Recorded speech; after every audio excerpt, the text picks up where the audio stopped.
ان تمام کاموں سے نمٹ کر جب ہم اسے تہخانے میں لے جانے لگے تو وہ گڑ گڑانے لگا. خدا کے لیے مجھ پر تشدد مت کرنا، تم جو پوچھو گے میں بتا دوں گا. رحم کی اپیل کرنے والے کی درندگی اس وقت صحیح سے سامنے آئی جب تہخانے میں دوسرا انرجی سیور لگایا اور ہمیں وہاں کا معائنہ کرنے کا موقع ملا. اس نے اشفاق کے کپڑے اتار دیے تھے اور اسے رسیوں سے باندھ کر تشدد کا نشانہ بنا رہا تھا. اشفاق نے موقع پا کر کسی طرح رسیاں کھولنی تھی اور فرار کی کوشش کی تھی، لیکن افنان نے اس کی کوشش ناکام بنا دی. وہ اسے کھینچتا ہوا تہخانے تک لایا تھا اور فرش پر اس کے خون کے نشانات تھے. عبداللہ نے اسے کسی پرائیویٹ اسپتال میں بھجوایا تھا جس کا مالک جان پہچان والا تھا. وہ پولیس کو اطلاع کرنے سے گریز کرتا. ہم نے افنان کے دونوں ہاتھ کمر پر باندھے اور پھر ان ہاتھوں سے رسی باندھ کر اسے چھت پر پنکھا لٹکانے والی فولادی کڑے سے گزار دیا. افنان اتنا تو سمجھ گیا تھا کہ ہمارا تعلق کسی ایجنسی سے نہیں ہے، ورنہ ہم اسے ساتھ لے جاتے اور یہیں تفتیش شروع نہ کر دیتے. اس نے وضاحت کرنے کی کوشش کی. سنو، مجھے تمہارا آدمی مشکوک لگا، اس لیے میں نے اسے پکڑا. کیسے؟ وہ اتنی آسانی سے قابو میں آنے والا نہیں تھا. میں نے رسی کھینچی تو افنان کے بازو اوپر اٹھے ہوئے تھے. اس نے جلدی سے کہا، میں نے عقب سے جا کر اسے قابو میں کیا تھا. باقی سب میرے علم میں تھا. وہ یقیناً اس سے ہمارے بارے میں پوچھ گچھ کر رہا ہوگا.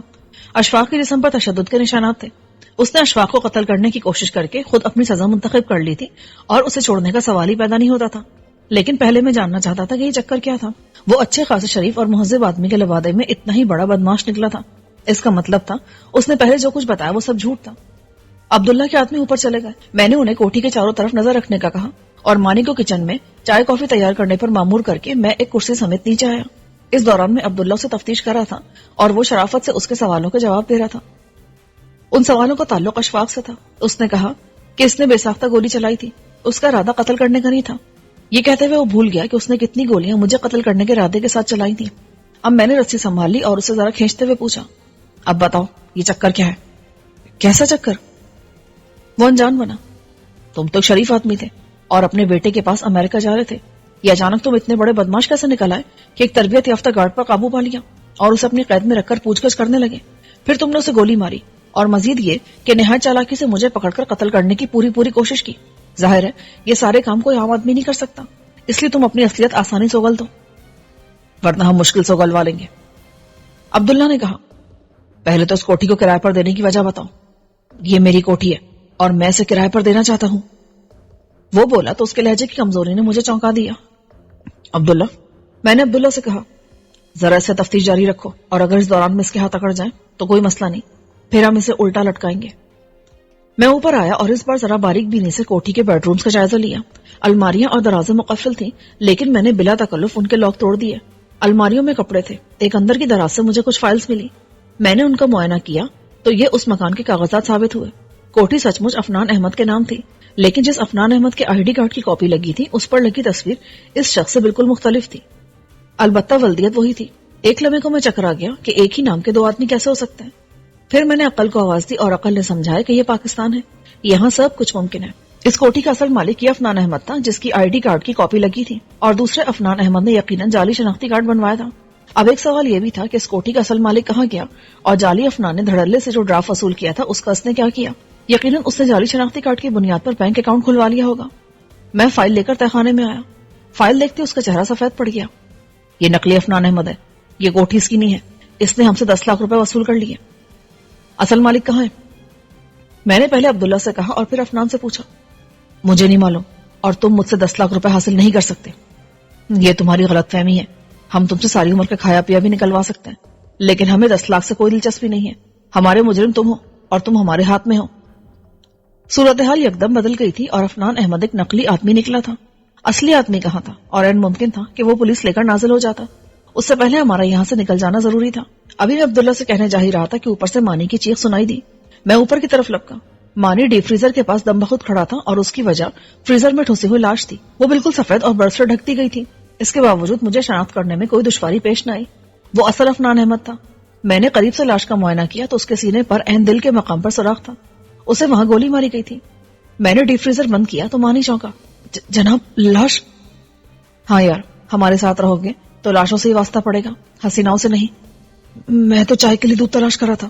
لعنت بھیجو چائے پر. یہاں سے اپنی انگلیوں کے نشانات صاف کرو اور نکلنے کی کرو. میں تہخانے کی طرف آیا اور عبداللہ کو تازہ ترین صورتحال سے آگاہ کیا. اس سے پہلے کہ پولیس یا کوئی اور آئے ہمیں یہاں سے نکل جانا ہوگا. پر اس کا کیا کرے؟ افنان نے ہمیں دیکھ لیا تھا اور وہ پولیس کے ہاتھ آ جاتا تو ہمارے بارے میں بتا دیتا. اگرچہ ہم نے کوئی جرم نہیں کیا تھا، لیکن پولیس مرشد کے اشارے پر پہلے ہی میری دشمن ہو رہی تھی. وہ اس کیس میں مجھے ملوث کر سکتی تھی، اس لیے بہتر یہی تھا کہ ہم یہاں سے اپنے تمام نشانات مٹا کر نکل جاتے اور آئندہ بھی اس معاملے سے کوئی تعلق ظاہر نہ کرتے. گاڑی ایک ہی تھی، ہم نے اسی میں بنڈل بنا کر عفنان کو ڈالا اور وہاں سے روانہ ہو گئے. عبداللہ اور اس کے آدمی جگہ اتر گئے. عبداللہ کو زخمی اشفاق کو بھی دیکھنا تھا. اسے راستے میں اطلاع ملی کہ اسے آپریشن روم میں لے جایا گیا تھا اور ڈاکٹرز اس کی جان بچانے کی کوشش کر رہے تھے. میں نے دل ہی میں اللہ سے دعا کی کہ اشفاق بچ جائے، ورنہ میرے دل پر ایک اور بوجھ آ جاتا. عبداللہ نے کہا تھا کہ وہ گمنام کال کر کے پولیس کو اس قتل کی اطلاع کر دے گا. میں مانی اور عفنان کے ہمراہ حویلی کی طرف روانہ ہو گیا. رات 11:30 بجے ہم حویلی پہنچے. مین روڈ سے لائٹ بند کر کے گاڑی حویلی کے عقبی حصے تک لایا تاکہ آس پاس روشنی نمایاں نہ ہو. وسیم کے آدمی مستعد تھے. انہوں نے گاڑی پہچاننے کے باوجود گاڑی کے اندر روشنی ڈال کر دیکھا اور جب میری صورت دیکھی تو مطمئن ہو گئے. میں نے گاڑی روکی اور عفنان کے بارے میں ہدایت کی کہ اسے تہخانے میں پہنچا دیا جائے لیکن دوسروں سے الگ رکھا جائے. مانی حویلی کے ماحول اور تاریکی سے کسی قدر ڈرا ہوا تھا، لیکن جب ہم اندر آئے اور اسے وسیم کی صورت دکھائی دی تو اس نے سکون کا سانس لیا. اس نے جاتے وسیم سے شکایت کی، بس بھائی آج تو اللہ نے بچا لیا، ورنہ چوبی بھائی نے مروانے میں کوئی کسر نہیں چھوڑی تھی. وسیم اچانک مجھے ایک قیدی سمیت دیکھ کر حیران ہوا تھا، لیکن سوال جواب سے پہلے اس نے ہمارے لیے چائے منگوائی، ساتھ میں کلچے بھی تھے. مانی نے بھوک نہ ہونے کے باوجود ان سے پورا انصاف کیا. میں وسیم کو رودات سنانے لگا جو اگرچہ خاصی المناک تھی، لیکن وسیم اور مانی دل کھول کر ہنسے. خاص طور سے جوتوں کو بطور ہتھیار استعمال کرنے کا آئیڈیا انہیں بہت پسند آیا. یہ شخص اسی قابل ہے، کیسے جوتوں سے مارا جائے؟ وسیم بولا، یہ سزائے موت کے قابل ہے. اس نے کم سے کم ایک شخص کو قتل کیا ہے، ایک پر اقدام میں قتل کیا اور ایک کو قتل کرنے کی پوری کوشش کی. اس کے علاوہ اس نے دھوکہ کیا، کسی کا مکان دوسرے کو کرائے پر دے دیا اور اسے سال بھر کی رقم وصول کر لی. مانی نے کہا، پھر میری طرف دیکھا، فارم ہاؤس نہیں چلنا، آج مجھے بہت کام کرنا ہے. چلتے ہیں، ذرا فاضلی سے تو ملاقات کر لیں، دیکھے تو کہ وہ کس حال میں ہے. وسیم مسکرا دیا اور آغا حشر کے انداز میں کہا، شیر لوہے کے جال میں ہے. میں نے وسیم سے پوچھا، اس سے ابھی تک پوچھ گچھ نہیں کی؟ نہیں، میں نے سوچا آپ کی بات درست ہے، ہر آدمی کی قوت ارادی مختلف ہوتی ہیں. آج اسے 4 دن ہو چکے ہیں، کل تک اسے ہر 8 گھنٹے بعد دے رہے تھے، لیکن آج صبح دیا تھا اور اس کے بعد سے اب تک نہیں دیا.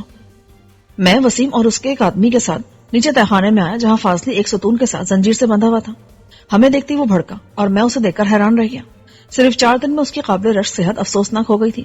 چہرہ سوت گیا تھا اور شانے ڈھلک گئے تھے. میں نے وسیم کی طرف دیکھا، کیسے کھانا نہیں دیتے؟ دیتے ہیں، لیکن یہ کھاتا نہیں ہے، اسے تو بس ایک ہی چیز کی طلب ہے. اس نے صبح سے مشکل سے آدھی روٹی چائے کے ساتھ کھائی تھی، لیکن اب یہ کھانا بھی نہیں مانگ رہا. وسیم نے اپنے آدمی کی طرف دیکھا تو اس نے ایک سرنج نکالی. فاضلی جو اب تک متوقع نظروں سے ہماری طرف دیکھ رہا تھا، سرنج پر نظریں پڑتے ہی بےتاب ہو گیا. یہ مجھے لگا تو خدا کے لیے، اس نے تقریباً گڑ گڑا کر کہا. اگرچہ یہ تجویز میں نے ہی دی تھی، لیکن فاضلی کی حالت دیکھ کر بھی مجھے یقین نہیں آیا. میں نے وسیم کی طرف دیکھا، کیا یہ واقعی اس کا عادی ہو گیا؟ جناب، ہیروئن بڑی ظالم چیز ہے. یہ مضبوط سے مضبوط آدمی کی قوت ارادی یوں فنا کرتی ہے کہ وہ اس نام کی چیز بھول جاتا ہے. میں نے اس تباکن چیز کو قریب سے دیکھا ہے. اللہ کا شکر ہے کہ میں اس کے دھندے میں نہیں پڑا. جب میں نے اس کے اثرات دیکھے تو مجھے اسی وقت اس چیز سے نفرت ہو گئی تھی. اس نے نئی پاکستانی نسل کو ایک زمانے میں تباہ کر دیا تھا، اب بھی اس کے اثرات موجود ہیں. فاضلی کو خالص ہیروئن کے انجیکشن دیے جا رہے تھے اور وہ 4 دن میں اس کا عادی ہو گیا تھا. ہیروئن نے اس کے سسٹم پر اس طرح قبضہ جما لیا تھا کہ وہ اس کے بغیر رہ نہیں سکتا تھا. انجیکشن دے کر وہ جس طرح بھڑکا تھا اس سے اس کی طلب واضح تھی. میں نے کہا، فاضلی تمہیں یہ انجیکشن چاہیے؟ ہاں پلیز، یہ مجھے دے دو، میں اس کے بغیر نہیں رہ سکتا. مل جائے گا، لیکن پہلے تمہیں ہمارے سوالوں کے جواب دینے ہوں گے. میں دوں گا، تم جو پوچھو گے وہ بتاؤں گا. مرشد کے بارے میں، میرے بارے میں، میرے باپ کے بارے میں. میری ماں سمجھتی ہے میں اپنے اصل باپ کے بارے میں نہیں جانتا، لیکن وہ بے وقوف ہے. مجھے تبھی پتا چل گیا تھا جب مجھے پتا چلا کہ انسان باپ کیسے بنتا ہے. ہم نے حیرت سے اس کی بات سنی. وسیم نے کہا، تمہارا اصل باپ کون ہے؟ مرشد. میری ماں اس کی خادمہ تھی اور معمولی شکل و صورت کی تھی، اس لیے میرے باپ کو کبھی خدشہ نہیں ہوا تھا، مگر اسے معلوم نہیں تھا میری ماں اسے دھوکہ دے کر مرشد کی خوابگاہ میں جاتی تھی. ہم سبھی دم بخود رہ گئے. بعض اوقات آدمی اپنے بارے میں کیسے سچ اگلتا ہے، اس نے کبھی خود اس بارے میں نہیں سوچا ہوتا. فاضلی نے بھی نہیں سوچا ہوگا کہ کبھی اسے اس طرح سچ بولنا پڑے گا یا اس کے منہ سے اس کی ذات کا نازک ترین سچ نکل جائے گا. وہ گڑ گڑائے تو ہم چونکے. اب تو دے دو، میں اس کے لیے مر رہا ہوں. میں نے وسیم کے آدمی کی طرف دیکھ کر سر کو جنبش دی. اس نے آگے بڑھ کر پہلے فاضلی کے بازو پر رسی لپیٹی اور پھر اس کی نس ابھار کر اس میں سرنج اتار دی. جیسے ہیروئن فاضلی کے خون میں شامل ہوئی، اس کے چہرے پر سکون کے تاثرات نظر آنے لگے. انجیکشن لگتے ہوئے لڑکھڑا کر پیچھے ہٹا اور ستون سے ٹیک لگا کر بیٹھ گیا. پھر اس نے میری طرف دیکھا اور بوجھل لہجے میں کہا،